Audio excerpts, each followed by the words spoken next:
käib urban kultuuris räige olelusvõitlus. Loodusvarad me oleme ära rikkunud, vahendid ei jätku, ainult väike protsent saab lubada endale umbes 1% statistiliselt elurõõmu ja naudinguid ja küllust.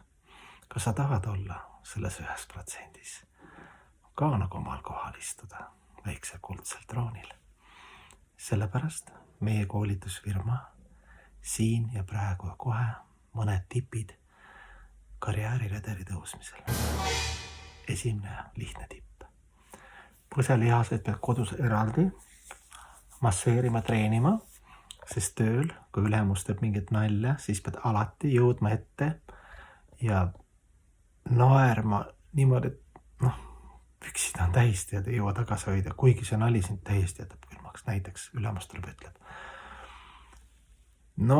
Tere noored, kuidas teil läheb? Kas halva ilmaga on teil halb tuju või hea tuju või tahate kõik palgatõusu hoolimata ilmast? Sina siis esimesena.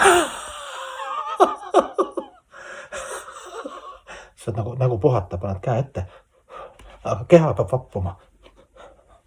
Niimoodi paistab siis.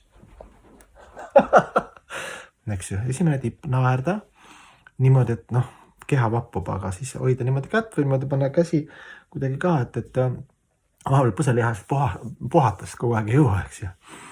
Teine tipp. Sul on kolleegid, kes tahavad ka, eks ju. Konkurents on hea, ütleme.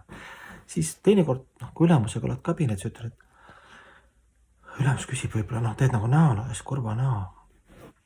Ülemus küsib, et mis sul on, et kas sul on midagi viga, et palgaga ei ole rahul?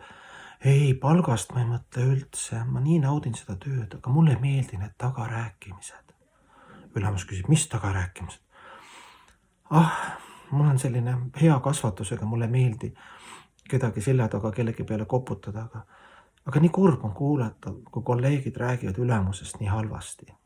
Ja kõik, sa ei paljasta nimesi nii ja naa, kuna ülemus ise seal vaatab, eks keda kahtlust. Jälle pluss kirjas.